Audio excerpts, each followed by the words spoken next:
মিশিগানে সিনাগোগে হামলার ঘটনা হিজবুল্লাহ থেকে অনুপ্রাণিত ও পরিকল্পিত সন্ত্রাসী কর্মকাণ্ড বলে জানিয়েছে এফবিআই।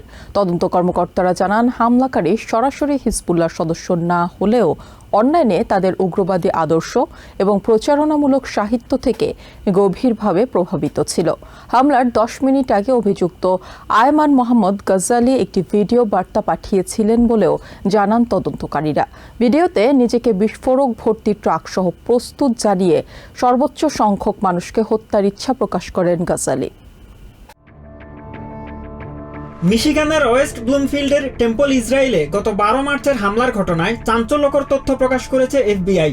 সোমবার এক সংবাদ সম্মেলনে এফবিআই এর ডিট্রয়েট ফিল্ড অফিসের special agent in charge Jennifer Runyan জানান, এই হামলা ছিল হিজবুল্লাহ থেকে অনুপ্রাণিত একটি সন্ত্রাসী কর্মকাণ্ড। তদন্তে দেখা গেছে, হামলাকারী হিজবুল্লাহর আদর্শে উদ্বুদ্ধ ছিল এবং সে পরিকল্পিতভাবে মিশিগানের বৃহত্তম এই সিনাগোগটিকে লক্ষ্যবস্তু করেছিল।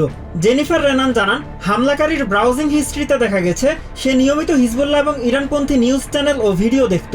এছাড়া হামলার আগে সে ফেসবুকে ভেঞ্জেন্স বা প্রতিশোধ নামে একটি অ্যালবাম তৈরি করে সেখানে হিজবুল্লাহ এবং ইরানের নেতাদের ছবি ও উস্কানিমূলক বার্তা পোস্ট করেছিল। অভিযুক্ত আইমান গাজালির 2 ভাই লেবাননে হিজবুল্লাহর রকেট ইউনিটের সাথে সম্পৃক্ত ছিল।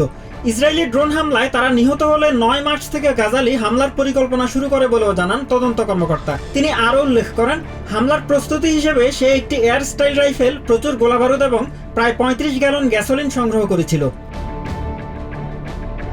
এফবিআই কর্মকর্তা জেনিফার রেনান আরও উল্লেখ করেন, হামলার 10 মিনিট আগে ট্রাকটিতে কিভাবে বিস্ফোরক স্থাপন করেছে এবং যত বেশি সম্ভব মানুষকে হত্যা করতে চায় এমন একটি ভিডিও বার্তা পাঠায় তার বোনকে। সংবাদ সম্মেলনে আরও বক্তব্য রাখেন ইস্টার্ন ডিস্ট্রিক্ট অফ মিশিগানের ইউএস অ্যাটর্নি জেরোম বোরগান। তিনি জানান, হামলাকারী বেঁচে থাকলে তার বিরুদ্ধে হিজবুল্লাহর মতো বিদেশি সন্ত্রাসী সংগঠনকে সহায়তা প্রদানের অভিযোগে মামলা করা হতো।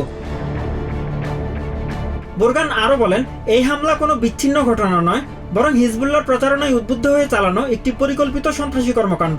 এফবিআই জানিয়েছে, এই হামলায় এখন পর্যন্ত অন্য কেউ জড়িত থাকার প্রমাণ পাওয়া যায়নি। বর্তমানে মিশিগানে আর কোনো সক্রিয় হুমকির খবর নেই বলেও এফবিআই নিশ্চিত করেছে।